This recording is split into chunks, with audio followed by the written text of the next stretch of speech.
श्री स्वामी समर्थ. नमस्कार मंडळी. गुढीपाडव्याच्या तुम्हा सर्वांना हार्दिक शुभेच्छा. या गुढीपाडव्याच्या शुभ मुहूर्तावरती तुमच्याही मुलाचं, मुलीचं, भावाचं, बहिणीचं लग्न हे लवकरात लवकर हो एवढी स्वामी चरणी प्रार्थना करते. तर मंडळी, लग्नासंदर्भात आजचा हा व्हिडिओ आहे. तर आपण पाहतो आपल्या मुलांचं, मुलीचं किंवा भावाचं, बहिणीचं लग्न हे ठरत नाही. कोणतं ना कोणतं कारण निघून लग्न हे मोडत असतं. कधी कधी साखरपुडा होतो तरी देखील लग्न ठरत नाही. लग्नात बहुतेक समस्या ह्या गुरुग्रहामुळे होत असतात.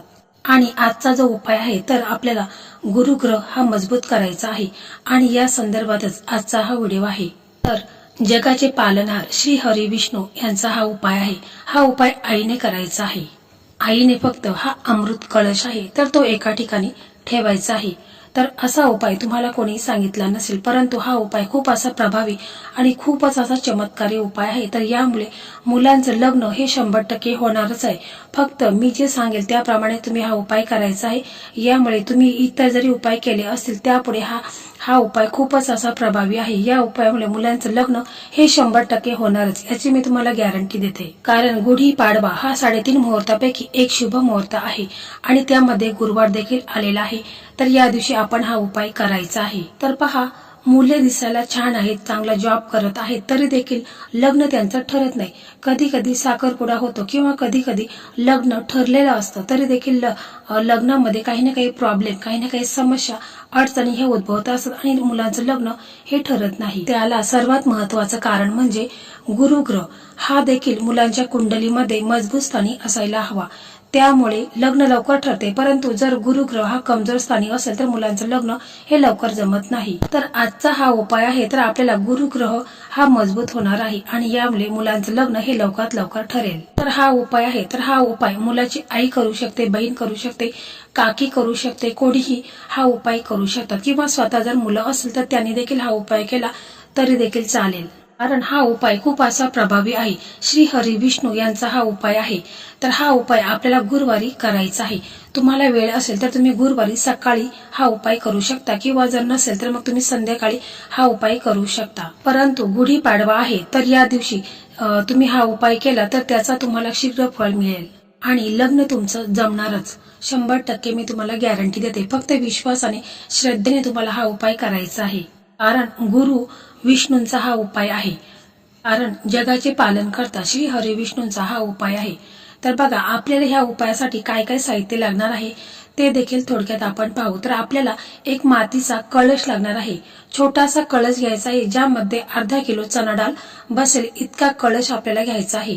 जर मातीचा कळश तुम्हाला मिळाला नाही तर मग तुम्ही पितलेचा कळश घेतला तरी देखील चालेल, परंतु त्या दोघांना वरती झाकण असायला हवे. तर आपल्याला एक कळश घ्यायचा आहे.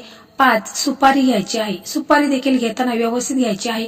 अगोदर पूजेमध्ये वापरलेली सुपारी घ्यायची नाही. त्याचप्रमाणे 5 हळद कुडी घ्यायची आहे, म्हणजे ज्याला हळकुंड म्हणतात. तर ते देखील व्यवस्थितच आपण घ्यायचे आहेत. चिरलेले वगैरे घ्यायचे नाहीत. व्यवस्थित 5 हळकुंड आपल्याला घ्यायचे आहेत. एक कलावा घ्यायचा आहे. थोडंसं गुळ घ्यायचा आहे. 2 तुकडे गुळाचे घ्यायचे आहेत आणि एक आपल्याला 5 रुपयाचा शिक्का लागणार आहे. तो जर पिवळ्या कलरचा असेल तर अतिशय उत्तम. कारण आपल्याला गुरुग्रहाला मजबूत करायचं आहे. जेवढ्या पिवळ्या वस्तू तुम्ही वापराल तेवढं चांगलं आहे. कारण गुरु हा लग्नाचा कारक आहे. त्यामुळे आपल्याला गुरुवारी शक्यतो पिवळ्या जेवढं वस्तूंचा आपण दान केलं तरी देखील चालेल. त्याच्यानंतर आपल्याला थोडंसं कणिक आहे तर ते मळून घ्यायचं आहे. थोडंसंच लागणार आहे तर ते देखील अगोदरच मळून घ्यायचं आहे. मग त्याच्यानंतर बघा, हा जर उपाय आई करत असेल किंवा तुमची बहीण करत असेल किंवा काकी करत असेल तर गुरुवारी सकाळी लवकर उठायचं आहे. आंघोळ वगैरे करायची आहे. त्याचप्रमाणे स्वच्छ कपडे घालायचे आहेत आणि मग आपला देवघर आहे तर तिथे आसन टाकायचं आहे आणि मग तिथे आपल्याला बसायचं आहे. प्रथम तिथे एक तुपाचा दिवा लावायचा आहे. कारण कोणतीही पूजा करत असताना दीप प्रज्वलित करणे हे तितकंच महत्वाचे. थोडंसं गंगाजल आहे तर ते आपल्या स्वतःच्या अंगावरती शिंपडायचं आहे. यामुळे आपण पवित्र होतो. त्याच्यानंतर आपल्या देवघरामध्ये गणपती बाप्पांची मूर्ती असेल, फोटो असेल तर पुसून घ्यायचा आहे. गणपती बाप्पांची मूर्ती असेल तर तिला तुम्हाला अभिषेक करून घ्यायचा आहे. पंचामृताने अभिषेक करून घ्या. जर पंचामृत नसेल तर दुधाने अभिषेक करून घ्यायचा आहे. कारण गणपती बाप्पांना आपल्याला आवाहन करायचं आहे. त्यांना आपल्याला पूजेमध्ये आमंत्रित करायचं आहे। मग आईने बोलायचं आहे की मी माझ्या मुलाच्या लग्नाबद्दल हा उपाय करत आहे, तर या उपायामुळे माझ्या मुलाचं लग्न हे लवकरात लवकर ठरवू द्या आणि तुमचा आशीर्वाद असू द्या। आणि तुम्ही या उपाय जो मी करत आहे तर तुमची उपस्थिती खूपच प्रार्थनीय आहे असं आईने बोलायचं आहे आणि तुम्ही इथे विराजमान व्हा असं तुम्हाला बोलायचं आहे। त्याचप्रमाणे आपल्याला श्री हरी विष्णू व माता लक्ष्मीला देखील आव्हान करायचं आहे, तर त्यांनाही अशाच प्रकारे तुम्ही आव्हान करून घ्यायचं आहे। त्यांनाही तुम्ही अभिषेक करून घ्यायचा आहे। आता आपल्या देवांना आव्हान करायचं आहे, त्यासाठी 8 वस्तू लागतात, म्हणजे अष्टोपचार पूजा करायची आहे। तर सगळ्यात अगोदर सर्वप्रथम आपल्याला गणपती बाप्पांना आव्हान करून घ्यायचं आहे। त्याच्यानंतर श्री हरी विष्णू व लक्ष्मी मातेला देखील तुम्हाला आव्हान करायचं आहे, आमंत्रण द्यायचं आहे। आता आपल्या देवांना आव्हान करायचं आहे, त्यासाठी 8 वस्तू लागते, अष्टोपचार पूजा करायची आहे। तर मंडळी, सगळ्यात अगोदर आपल्याला अभिषेक करून घ्यायचा आहे, मग वस्त्र, कलावा, अक्षता, फूल, धूप, दीप आणि गणपती बाप्पांना गुळ खोबऱ्याचं नैवेद्य दाखवायचं आहे। फळ असेल तर फळ ठेवायचं आहे, दक्षिणा ठेवायची आहे आणि देवतांचं स्वागत आपल्याला करायचं आहे। श्री हरी विष्णू माता लक्ष्मीचं आपल्याला स्वागत करायचं आहे, त्यांना आव्हान करायचं आहे। त्याच्यानंतर बघा, आपण जो कळश घेतलेला आहे तर त्या कळशावरती आपल्याला एक स्वस्तिक चिन्ह काढायचं आहे। स्वस्तिक हा मांगल्याचं प्रतीक आहे, तर स्वस्तिक आपल्याला व्यवस्थित काढून घ्यायचं आहे, अजिबात चुकायचं नाही। तर व्यवस्थित स्वस्तिक चिन्ह आपल्याला काढून घ्यायचं आहे। नंतर त्या कळशामध्ये आपल्याला अर्धा किलो चणा डाळ टाकायची आहे, 5 हळद कुडी टाकायची आहे, 5 सुपारी टाकायची आहे, गुळाचे 2 तुकडे टाकायचे आहेत, 5 रुपयाचा शिक्का जो पिवळा असेल तो आपल्याला टाकायचा आहे, 1 कलावा टाकायचा आहे। त्याच्यानंतर आपण जी कणिक मळलेला आहे तर त्या कणिकेच्या साह्याने आपण त्या कळशावरती झाकण आहे तर तो पॅक करून घ्यायचा आहे।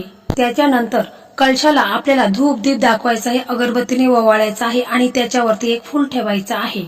त्यानंतर हा जर उपाय आई करत असेल किंवा वडील करत असेल तर हा जो कळस आहे तर तो आपल्या दोन्ही हातांमध्ये घ्यायचा आहे।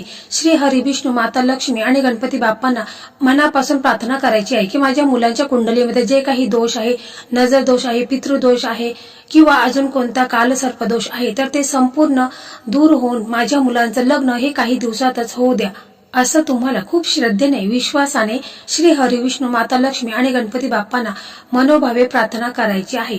कारण गुरुग्रह आणि विष्णूजी हे दोन्हींचं प्रतीक ब्राह्मण आहे, म्हणून आपण संकल्प करायचा आहे की माझ्या मुलाचं लग्न जर ठरले, लग्न झाले तर मी एक ब्राह्मणाला भोजन देईल आणि वस्त्र देईल, दक्षिणा देईल, यथाशक्ती जी माझी इच्छा आहे ती मी पूर्ण करेल आणि असं तुम्हाला बोलायचं आहे। कारण ब्राह्मणाची सेवा केली तर विष्णूजी हे लवकर प्रसन्न होतात आणि आपल्या मनोकामना देखील पूर्ण होतात, कारण गुरु हा शुभ ऊर्जा मिळवणारा आहे। तर पहा, हा जो कळश आहे तर हा कळश आपल्याला एखाद्या पवित्र ठिकाणी ठेवायचा आहे, जिथे कोणी पाहणार नाही अशा ठिकाणी आपल्याला हा कळश लपून ठेवायचा आहे।